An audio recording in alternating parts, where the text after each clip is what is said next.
Bismillahirrahmanirrahim. Assalamualaikum warahmatullahi wabarakatuh. Alhamdulillahi rabbil alamin. Wassalatu wassalamu ala nabiyyina Muhammadin wa ala alihi wa sahbihi ajma'in.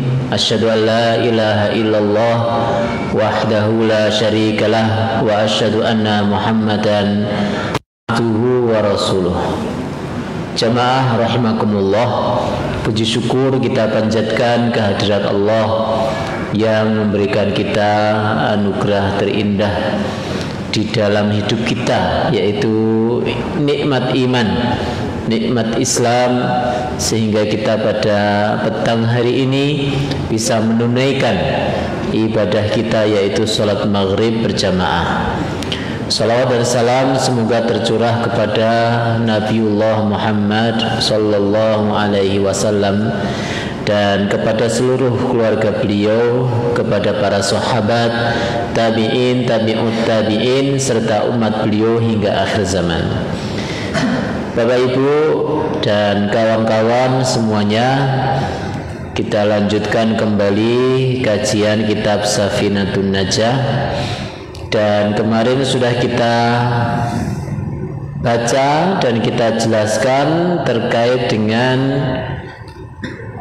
fardunya wudu, ya, atau apa yang wajib, ya, yang harus kita lakukan ketika berwudu. Kemudian yang tidak tertulis di dalam kitab namun dijelaskan di dalam syarahnya, ada beberapa sunnah-sunnah wudu, ya. Sunnah itu artinya kalau dilakukan maka berpahala, dan jika tidak dilakukan maka tidak berdosa. Artinya ibadah tersebut, dalam hal ini adalah wudu, adalah tetap sah meskipun kita tidak menjalankan sunnah-sunnah ini.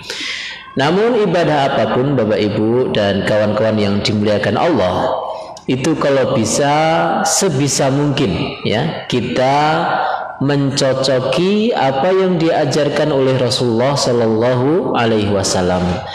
Meskipun itu amalan sunnah, tapi kalau itu dicontohkan oleh Rasulullah, maka sebisa mungkin kita melakukannya tanpa membedakan mana yang wajib dan mana yang sunnah. Namun dikalau di satu waktu kita kesulitan melakukan sunnah-sunnah suatu ibadah, maka, ya, yang pertama kali adalah bagaimana kita melakukan wajib-wajibnya dengan sempurna mungkin, dengan sesempurna mungkin. Maka tidak tepat ketika seseorang melakukan suatu ibadah, dia memperhatikan sunnah-sunnahnya tapi tidak menyempurnakan wajib-wajibnya.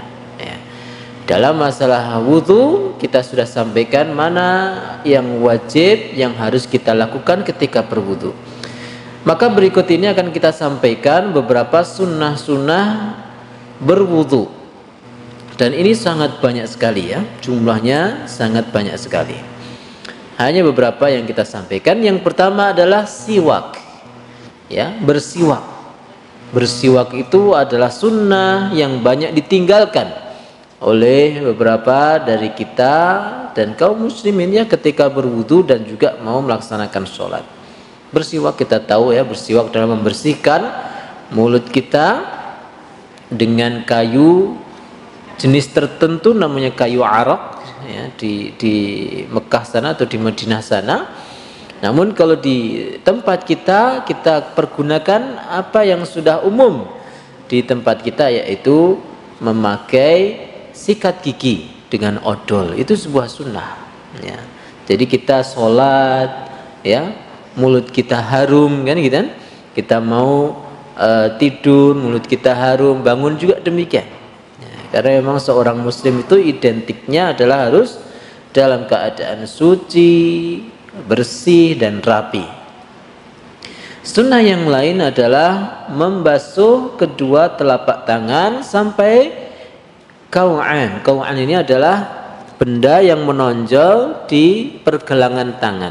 Ya, ini sunnah yang kita lakukan ini apa namanya, mata tangan lah ya, koga ini mata, mungkin kita mudahnya menyebutnya sampai pergelangan tangan, tapi maksudnya adalah sampai ini mata tangan.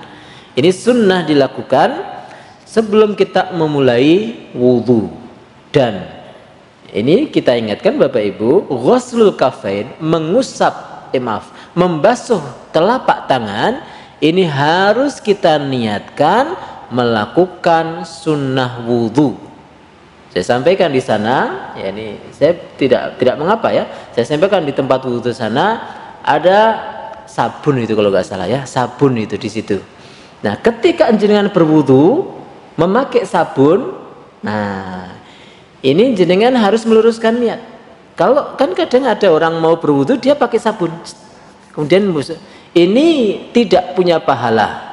Karena mencuci tangan dengan sabun ini bukan bagian dari berwudu, ya, bukan bagian dari berwudu. Harus diniatkan untuk berwudu. Mencuci tangan terlebih dahulu boleh. Setelah itu baru jenengan mau berwudu karena kita belajar. Karena air yang tercampur dengan benda suci dan merubah nama air tersebut dengan benda yang mencampurinya bukan lagi disebut sebagai air yang suci mensucikan.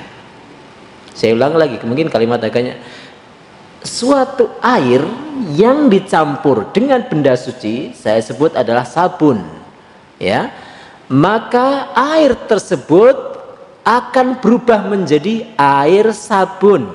Maka air sabun ini tidak bisa dipakai untuk berwudu. Dia adalah air yang suci tapi tidak mensucikan, tidak bisa menghilangkan hadasnya jenengan dan juga tidak bisa menghilangkan najis. Saya tidak menyebut air sabun itu air yang kotor, bukan ya. Air boleh jenengan pakai untuk mencuci pakaian, untuk mencuci tangan jenengan yang kotor atau kaki jenengan yang kotor, ya, pas dari sawah atau pas kehujanan jenengan cuci pakai air sabun, setelah itu boleh. Tapi kalau untuk menghilangkan hadas dan najis harus air yang disebut air tohur, yaitu air yang suci dan mensucikan, yaitu air yang tetap namanya air, bukan benda yang mencampurinya, ya. Air sumur ya air ya. Air sabun udah berubah menjadi sabun. Ya, baik Bapak Ibu, jadi intinya di sini adalah sunnah wudhu adalah mencuci kedua telapak tangan dengan air yang suci dan mensucikan dan diniatkan untuk berwudhu. Kemudian yang berikutnya adalah berkumur. Berkumur dalam pengertian madhab Syafi'i adalah memasukkan air ke dalam mulut kemudian mengeluarkannya. Itu sudah disebut sebagai madmadah atau berkumur, tanpa memutarnya, tanpa mengocoknya. Air masukkan mulut kemudian dikeluarkan, itu sudah madmadah, sudah disebut madmadah. Kalau ketika di luar berpuasa, ketika jeda tidak berpuasa, maka disunahkan untuk memutar air di dalam mulut jenengan atau di bahasa Jawanya nggih, di kopiok-kopiok, ya, jadi ya dikumur, dikemuke gitu ya. Itu kalau di luar berpuasa. Tapi kalau ketika jenengan berpuasa, jenengan mau berwudu, cara madmadahnya, cara berkumurnya bagaimana? Cukup memasukkan air ke dalam mulut kemudian tanpa memutarnya, tanpa mengumurnya, cukup masukkan air kemudian langsung dikeluarkan.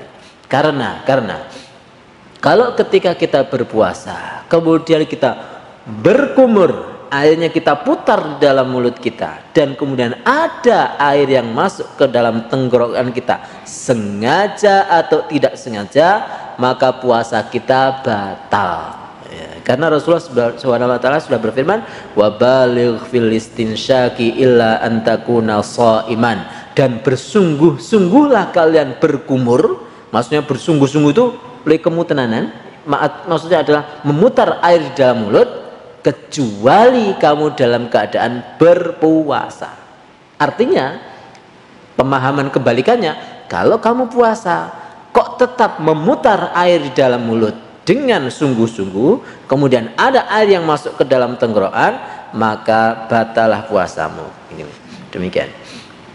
Al-madmadah wal istinsyaq. Istinsyaq memasukkan air ke dalam hidung kemudian mengeluarkan lagi. Kemudian menggabungkan keduanya. Ini juga sebuah sunnah, artinya berkumur sekalian menghirup air. Ini juga sebuah sunnah. Kemudian berwudu 3 kali, ya. Membasuh tangan 3 kali, membasuh muka 3 kali, kaki 3 kali, dan termasuk dalam mazhab Syafi'i mengusap kepala juga disunahkan 3 kali. Ya. Meskipun ini mungkin kebiasaan kita hanya sekali saja, tapi dalam mazhab Syafi'i sunnahnya 3. Kemudian mengusap seluruh kepala, ini juga sebuah sunnah. Mengusap kedua telinga. Apa artinya mengusap? Kemarin sudah kita sampaikan, mengusap adalah ya membasahi tangan kita kemudian menempelkan, ya. Ini mengusap, atau membasahi suatu benda, misalnya kain, kemudian menempelkan di kepala. Itu juga termasuk mengusap. Berbeda dengan mandi. Nanti kita akan sampaikan mandi janabah. Bedanya mengusap dengan mencuci atau mandi itu apa? Kalau mengusap itu cukup membasahi, mengusapkan tangan atau benda yang basah ke anggota tubuh wudhu kita, ya.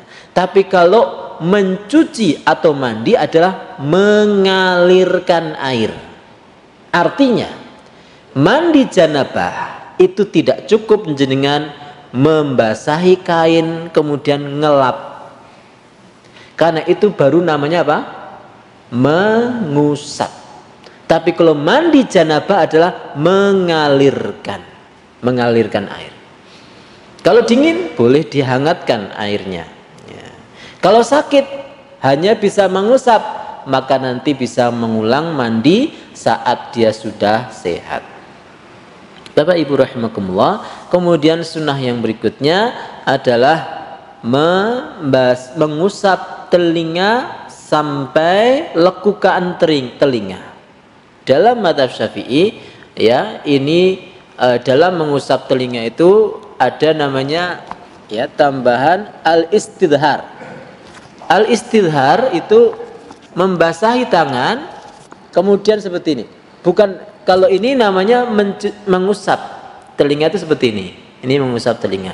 Tapi kalau dalam mazhab Syafi'i boleh ditambahi dengan namanya al-istidhar. Istidhar itu apa? Membasahi tangan kemudian menempelkan seperti ini. Mungkin Bapak Ibu akan temui seperti ini simbah-simbah dulu, zaman-zaman dulu. Jadi berwudu itu seperti ini. Supaya apa? Supaya telinga kita itu benar-benar basah semua. Kalau cuma seperti ini mengusap, sah, ya sah. Sahnya sah, ya. Tapi semakin semua telinga kita basah, semakin sempurna. Kita ingat bahwa segala gerakan di dalam wudu itu adalah menghapus dosa-dosa anggota tubuh yang kita wudhui. Telinga ini banyak dosanya ini, ya, kurungu ya aneh-aneh lah ini, ya, banyak dosanya. Maka sesempurna mungkin kita basuh telinga kita saat berwudu.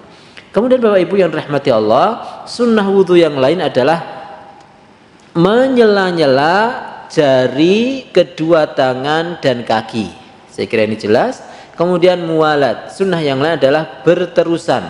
Berterusan itu artinya tidak ada jeda saat membasuh satu anggota tubuh wudu dengan yang lain.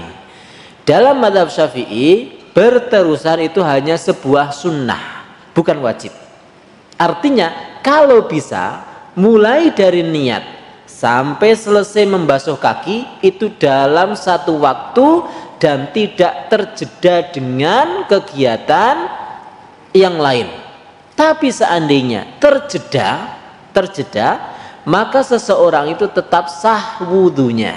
Misal jenengan ketika berwudu sampai membasuh tangan, kemudian mati kerannya mati, terus jenengan cari keran di tempat yang lain, maka jenengan tidak perlu mengulang dari awal wudu, tapi cukup meneruskan ke mengusap kepala.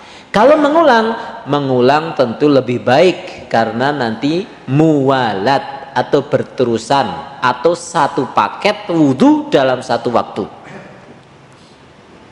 Itu namanya muwalat. Tapi kalau dalam mazhab yang lain ada yang memasukkan muwalat ini sebagai rukun. Artinya kalau sampai misalnya membasuh tangan, kemudian ternyata ada jeda waktu, air mati, atau memang seseorang yang berwudu itu pengen istirahat, ngobrol dengan temannya, ya, terus dia tidak melanjutkan mengusap kepala, dia ngobrol dulu, maka tidak sah wudunya dan dia harus mengulang dari awal. Untuk berhati-hati dalam masalah ini lebih baik adalah dari awal, ya, dari niat sampai selesai membasuh kedua kaki sampai mata kaki. Kemudian at-tayamun atau mendahulukan yang kanan. Ini juga sebuah sunnah di dalam berwudu dan tentu juga ibadah-ibadah yang lain kecuali beberapa, ya, misalnya membersihkan kotoran atau masuk ke toilet dan sebagainya. Mendahulukan yang kanan ini sunnah. Kemudian setelah itu sunnah yang lain adalah melebihkan basuhan wajah sampai telinga. Ini juga disunnahkan. Kemudian termasuk melebihkan basuhan tangan dan kaki di atas, kalau tangan di atas siku sampai tengah-tengah, ini apa namanya, lengan tangan, ini sunnah. Kemudian kaki bukan hanya sampai mata kaki tapi naik sampai tengah betis. Ini juga sebuah sunnah yang kalau kita lakukan maka semakin banyak pahalanya. Kemudian sunnah yang terakhir adalah menghindari minta tolong orang lain untuk mewudhui kita kalau kita tidak punya udzur. Ini ada bahasan khusus di belakang nanti, ya. Jadi kalau ibadah pribadi, Bapak Ibu rahimakumullah, ibadah pribadi itu seharusnya kita tawadhu, jangan minta tolong, sedikit-sedikit minta tolong orang lain. Apa-apa minta tolong itu bukan sebuah ketawadhuan. Dalam berwudu maka sunnahnya adalah kita berwudu sendiri tanpa diwudui orang lain. Diwudui ada tingkatan-tingkatan di sini. Pertama, kalau hanya minta tolong untuk mendekatkan air, misalnya misalnya kita ngomong sama anak kita, biasanya kan akon-akon kita roh anaknya, gitu. Jadi meskipun sama anaknya, ya, ini meskipun sama anaknya itu kalau bisa dihindari. Dek, tolong bapak itu airnya didekatkan. Kalau untuk hal ini masih boleh, hukumnya masih mubah. Yang lebih lanjut di atasnya, dek, tolong tuangkan, tolong tuangkan, atau tolong tuangkan air untuk bapak untuk wudhu mencuci muka. Misalnya anaknya jenengan nuangkan air ke tangan jenengan, terus jenengan wajah. Ini tingkatan yang berikutnya. Ini tarkul aula. Nek iso dihindari, nek iso jangan. Tapi ini belum masuk ke makruh, belum sampai makruh, baru tarkul aula, kalau bisa dihindari. Kemudian tingkatan berikutnya adalah mewudhui, bukan menuangkan tapi mewudhui. Dek, tolong gosokkan air ke tangan bapak supaya berwudu. Nah, inilah yang disebut sebagai makruh, ya, makruh. Dosa mboten ning nek dihindari jenengan angsal ganjaran luwih kathah. Nah, itu. Sekali lagi saya sampaikan, bagi orang yang tidak punya udzur. Tapi kalau sakit, gerah, tangan jenengan tidak bisa bergerak dan sebagainya, ini tentu beda cerita. Artinya jenengan sehat-sehat biasa, jenengan minta sama anak jenengan, "Dek, tolong bapak diwudhui. Ibu tolong diwudhui." Nah, ini makruh, ya. Jangan dalam masalah ibadah pribadi itu kita minta tolong ke orang lain jika kita mampu melakukan sendiri. Sunnahnya adalah melakukan sendiri. Termasuk ibadah apapun Bapak Ibu ya, termasuk ibadah. Kalau nanti kita ini misalnya kita ini mau kurban kan nanti, kurban itu seharusnya kita sahibul kurban itu ya, ini kalau kita cerita masalah kurban yang sempurna ya, adalah nyembelih sendiri, menyaksikan sendiri ya. Ini kalau kita tidak punya udzur. Tapi kalau kita punya udzur, ojo tombeleh mas wiroh getih semaput aku. Nah ini baru kita boleh minta tolong. Tapi kalau kita bisa nyembelih sendiri, sembelih sendiri. Masuk ke masjid, pintu, buka pintu, jangan minta tolong Pak Takmir tolong buka pintu. Ya, ya. Jadi untuk ibadah-ibadah pribadi jangan sedikit-sedikit minta tolong. Ya. Ini masjid ini alhamdulillah diberikan fasilitas untuk kita manfaatkan, tapi jangan sampai kita minta tolong untuk orang lain untuk memfasilitasi ibadah kita. Bapak Ibu rahimakumullah. Kemudian yang berikutnya ada makruh-makruhnya wudu. Ini juga sangat banyak. Pertama, meninggalkan kumur-kumur dan istinsyak. Kemudian meninggalkan mendahulukan yang kanan, artinya membasuh yang kiri. Kemudian berwudu dari sisa wanita. Ini ada hadis, ya ada hadisnya begitu. Jadi kalau sisa air wudunya seorang wanita itu tidak sebaiknya kita tidak pakai untuk berwudu. Bukan berarti najis ya, bukan. Ya, tapi airnya tetap suci aja. Kemudian yang berikutnya melebihkan dari 3 kali basuhan. Jadi dengan penuh keyakinan. Kita yakin sudah 3 kali, maka jangan ditambah menjadi 4, 5 dan seterusnya. Itu makruh, ya makruh. Atau sebaliknya mengurangi hanya 1 atau 2 kali basuhan, padahal kita mampu melakukan yang 3. Airnya cukup, maka berwudu dengan 3 kali. Nah, itu makruh. Ya, kalau hanya 1 dan 2 kali. Tapi kalau airnya sedikit, ya tentu kita sesuaikan, mungkin cukup 1 kali. Seperti misalnya airnya beli, kemudian kita berwudunya di misalnya di kereta atau gimana ya, mungkin di tempat-tempat yang airnya hanya sedikit. Kemudian ya, ini makruh juga adalah meminta tolong orang lain untuk mewudui anggota tubuhnya yang harus diwudui tanpa ada udzur. Kemudian makruh yang lain adalah menyela-nyela jenggot bagi orang yang sedang berihram. Kenapa? Karena khawatirnya nanti akan rontok rambutnya. Padahal orang yang ihram itu tidak boleh mencukur atau menjatuhkan rambutnya dengan sengaja. Termasuk menyisir, tidak boleh ya. Orang yang ihram itu tidak, atau makruh ya, makruh menyisir dan termasuk menyela-nyela jenggot saat berwudu.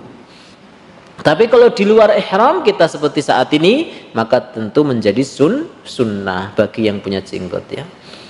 Kemudian Bapak Ibu rahimakumullah, termasuk makruh yang lain adalah berwudu di air yang tergenang. Maka wudu yang terbaik itu adalah air yang mengalir seperti dari air keran. Kenapa kok air tergenang itu makruh kita pakai berwudu? Khawatirnya air bekas wudu kita muncrat atau netes di tempat air yang tergenang itu, sehingga kita nanti berwudu dengan air musta'mal. Pembagian air nanti kita bahas setelah ini. Padahal air itu, air sisa wudu itu tidak boleh dipakai untuk berwudu. Maka wudu yang terbaik adalah dengan zaman dulu pakai padasan. Belum ada keran, orang-orang zaman dahulu, dan yakin itu adalah tentu pasti arahan dari para ulama kok ono padasan. Itu pasti arahan dari para ulama Nusantara zaman dahulu. Ya, itu utamanya seperti itu. Kadang sekarang itu pada nyepelek ke wudu pakai air gayung. Ya boleh saja. Cuma itu tadi tidak lebih utama atau bahkan dikatakan makruh. Lebih baik pakai keran atau air yang dituang. Kemudian yang berikutnya yang makruh juga adalah berlebihan di dalam menggunakan air. Kemudian yang diharamkan dalam berwudu adalah berwudu dengan air musabbal. Apa itu air musabbal? Air yang diwakafkan. Ya.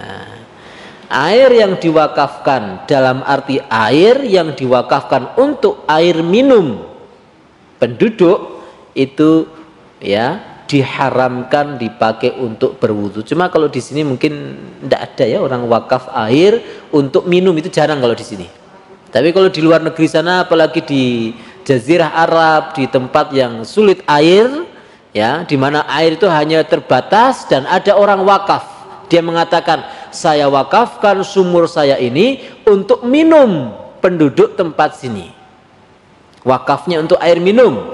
Kemudian air ini dipakai untuk berwudu, maka ini hukumnya haram. Cuma mungkin wallahualam sekarang mungkin jarang lah ya seperti itu. Karena ya sekarang udah melimpah air di mana-mana. Bahkan kalau di Saudi sendiri malah lebih banyak atau lebih murah air sana daripada sini. Sana air laut disuling menjadi air tawar. Kemudian Bapak Ibu yang dirahmati Allah SWT, demikian juga air milik orang lain yang kita sangka tidak diizinkan olehnya jika kita pakai untuk berwudu. Jadi kita punya persangkaan kuat,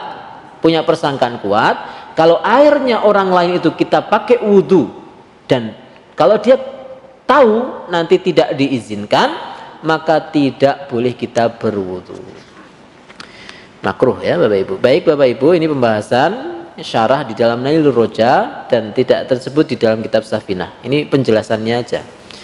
Bab yang berikutnya tentang faslun an-niyatu, niat. Niat sebelumnya sudah dibahas, tapi oleh penulis di sini diulang lagi karena beliau mungkin melihat pentingnya pembahasan ini.